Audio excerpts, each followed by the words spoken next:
محترم سامعین، آج بتاریخ 10 جمادی الثانیہ سن 1443 ہجری 14 جنوری 2022، آج سے 2 روز قبل آپ کے سامنے حضرت مولانا خلیل الرحمن سجاد نعمانی دامت برکاتہم العالیہ کا ایک خط جناب بیرسٹر اسد الدین اویسی صاحب کے نام آپ کے سامنے سے گزرا ہوگا، جس میں حضرت نے جناب اویسی صاحب کو مخلصانہ مشورے کے طور پر کچھ باتیں عرض کی اور اپنے دلی جذبات کا اظہار کیا، اور اس کے ساتھ ساتھ ان کو یہ بھی مشورے کے طور پر کہا کہ ووٹوں کی تقسیم کو کم کرنے کے لیے کیا کیا جا سکتا ہے، اور اس کے لیے انہوں نے ان کو یہ مشورہ دیا کہ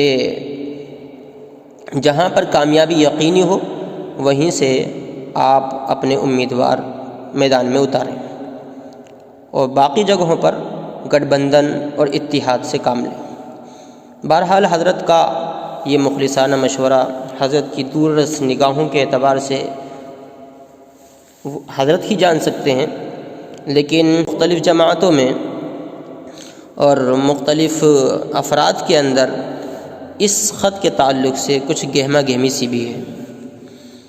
انہی میں سے ایک خط جناب اعجاز احمد خان رزاقی القاسمی، جو تنظیم ابنائے دارالعلوم دیوبند کے صدر ہیں، ان کی طرف سے ایک خط حضرت مولانا خلیل الرحمن سجاد نعمانی صاحب کے خدمت کے اندر پیش کیا گیا ہے۔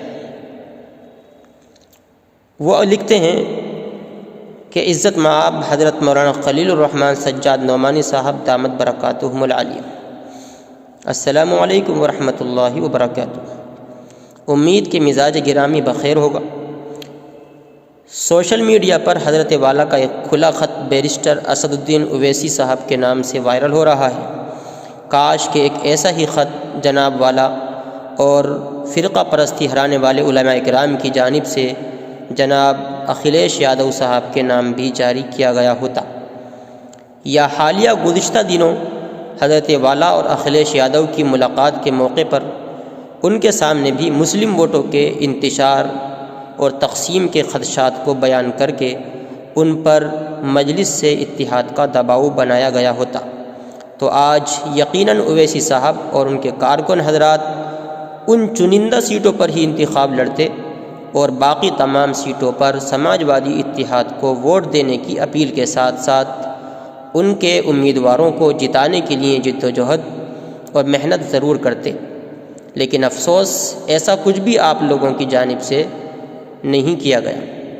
عالی جناب، آزادی کے بعد سے ہی دیکھا جائے تو ہمیشہ اور ہر چناؤ کے موقع پر ایسے حالات پیدا کیے گئے تاکہ مسلمان کبھی اپنی قیادت کھڑی نہ کر سکے، وہ کبھی بھی اپنے پیروں پر کھڑا نہ ہو سکے، اور ہر انتخاب کے موقع پر اسی مجبوری کی آڑ میں ہمارے بڑے بڑے علماء اس طرح کی اپیلیں جاری فرماتے ہیں، ممبر و محراب سے اس طرح کے حالات کرائے جاتے ہیں۔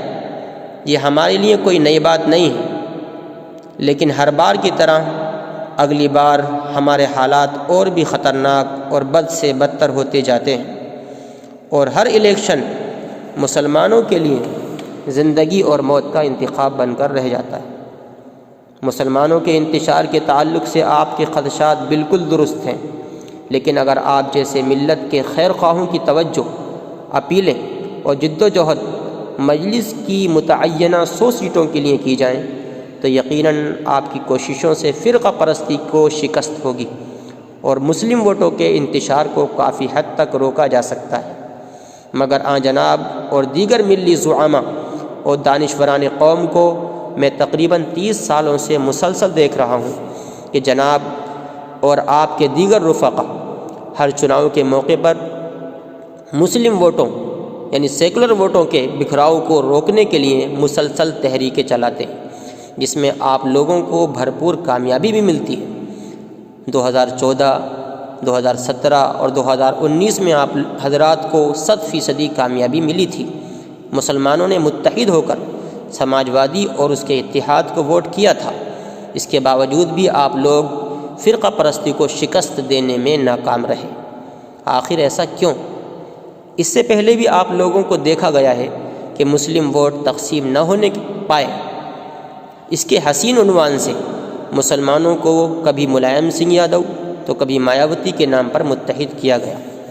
کاش کہ آپ حضرات کی اس طرح کی کوششیں کبھی مسلم قیادت کے لیے بھی کی گئی ہوتی۔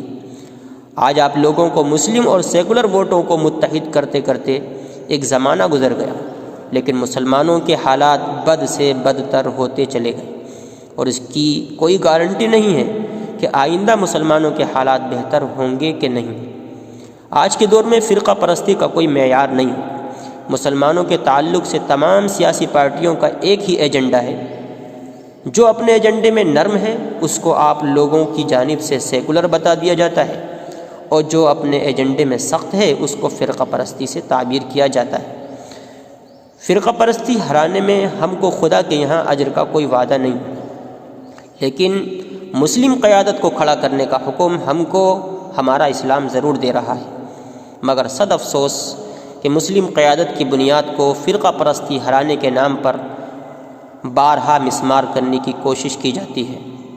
مسلم قیادت کی مدد کرنے کے بجائے اس کو توڑنے کے لیے کب تک جھوٹی تعویلیں کی جائیں گی؟ کب تک نام نہاد فرضی سیکولر پارٹیوں کی حمایت کا اعلان ہوتا رہے گا؟ مسلم ووٹوں کے حقدار اگر ہم نہیں تو پھر کون؟ مسلم قیادت اگر اب نہیں تو پھر کب کھڑی ہوگی؟ سرکار میں ہماری حصہ داری آج نہیں تو پھر کب ملنی چاہیے؟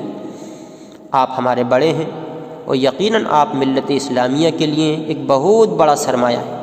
اگر آپ کی شان میں کوئی گستاخی ہو گئی ہو تو معاف فرمائیں گے۔ فقط والسلام، اعجاز احمد خان رزاقی القاسمی، صدر تنظیم ابنائے دارالعلوم دیوبند۔ محترم سامعین، دونوں خطوں کے بارے میں آپ کی کیا رائے ہے؟ ہمیں کمنٹ کر کے ضرور بتائیں، اور آنے والے انتخابات اور ہندوستان اور امت کے بہترین مستقبل کے لیے دعائیں بھی کرتے رہیں۔ جزاکم اللہ خیر۔